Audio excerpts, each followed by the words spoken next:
Welcome to Tantric Tuesday and your weekly bite-sized pleasure moment pleasure coach video coming to you from by the lake, my home at Emma's Lake.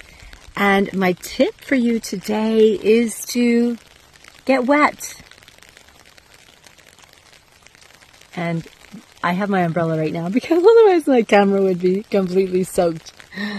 But yeah, go get wet. I mean, think about it. Birth is really wet and it's messy. Sex is really wet and messy and fun. And death is really, I don't know if it's so much wet as messy. Well, it can be wet too.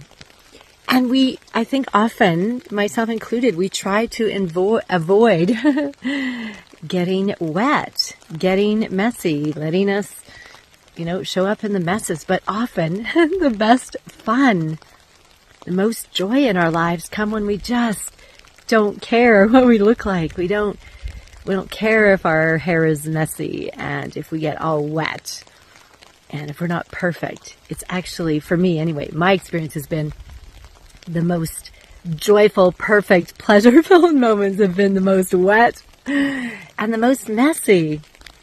So yeah, and maybe you just go outside. Maybe typically when it rains, maybe you stay inside. So maybe the first step for you is to get a really nice umbrella, maybe your favorite color like I did. And to just go outside and sit and watch the rain. I love watching it on the lake here. It's absolutely stunning and beautiful. And maybe you just sit and watch the rain. And then maybe the next step is you set your umbrella aside and you just go get wet. And maybe the final step is you go get naked and get wet. There's nothing like swimming, skinny dipping in the rain.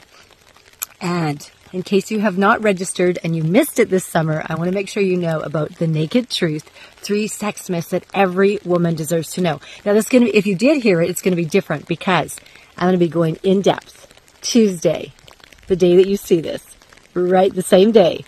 And if you missed it, that's okay. There'll be a replay. I'm going to go deeper into the first one, 20 minutes in the first myth, 20 minutes Wednesday, the second myth, and then Thursday. And it doesn't matter what day you catch this, you can still catch them. The link is below. And in the meantime, remember, your pleasure matters. It literally nourishes your vital organs. And remember, go get wet. Go and have fun. Send me pictures or post them in our Sacred Pleasure Path Sisterhood page. Namaste.